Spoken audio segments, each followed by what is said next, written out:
Hello. ഇന്നൊരു പ്രത്യേക ദിവസമാണേ. ഇന്നത്തെ ദിവസത്തിൽ നമുക്ക് പ്രത്യേകിച്ച് ആഘോഷങ്ങളൊന്നും ഉണ്ടായിരുന്നില്ല. എന്നാലും എൻ്റെ ചേച്ചി ഏട്ടൻ്റെ കയ്യിൽ കുറച്ച് സാധനങ്ങൾ കൊടുത്തു വിട്ടിട്ടുണ്ട്. ഞങ്ങളത് കാത്തിരിക്കുകയാണ്. നീനു ചായ കുടിക്കണ തിരക്കിലാണ്. ഞാനങ്ങനെ ഏട്ടനെ നോക്കി പുറത്തിറങ്ങിയപ്പോൾ ചന്ദ്രനൊക്കെ അത് ഉദിച്ച് നിൽക്കുന്നുണ്ട്. അങ്ങനെ കാത്തിരിപ്പിനൊടുവിൽ ഏട്ടൻ സാധനം കൊണ്ട് എത്തിട്ടോ. സാധനം കയ്യിൽ കിട്ടിയപ്പോൾ പിന്നെ നല്ല പൊലിവായിരുന്നു. പെട്ടെന്ന് തന്നെ അടുക്കളയിൽ പോയി എന്തൊക്കെയാണ് കൊടുത്തു വിട്ടതെന്ന് നോക്കാനുള്ള തിരക്കിലായി. പിന്നെ തനു ജനിച്ചിട്ട് ആദ്യത്തെ തിരുവാതിരയാണ്. അപ്പം തന്നെ നിങ്ങൾക്ക് ഊഹിക്കാലോ എന്തായിരിക്കും കൊടുത്തു വിട്ടതെന്ന്. അങ്ങനെ പെട്ടെന്ന് തന്നെ ഞങ്ങൾ പാത്രമൊക്കെ തുറന്നു നോക്കി. അപ്പോഴാണ് നല്ല അടിപൊളി കൂവ വരകിയ ചേച്ചി കൊടുത്തു വിട്ടിട്ടുള്ളത്.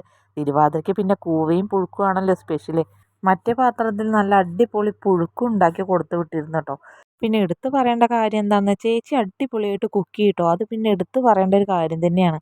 അങ്ങനെ ഞാൻ ആദ്യം എടുത്ത് നമ്മുടെ തനുവിന് കുറച്ച് കൊടുത്തു കേട്ടോ. തനുവിൻ്റെ ആദ്യത്തെ തിരുവാതിരയില്ലേ, തനുവിന് തന്നെ കൊടുത്തിട്ട് തുടങ്ങാമെന്ന് കരുതി. അങ്ങനെ തനുവിന് ഞാൻ ഓരോ പ്രാവശ്യം ഇത്തിരീശെ തോണ്ടി കൊടുത്തു. അത് കഴിഞ്ഞൊപ്പം തന്നെ ഞങ്ങളെല്ലാവരും കഴിച്ചു. കുറച്ച് നമ്മൾ അമ്മായിയുടെ വീട്ടിലും കൊടുത്തിരുന്നു.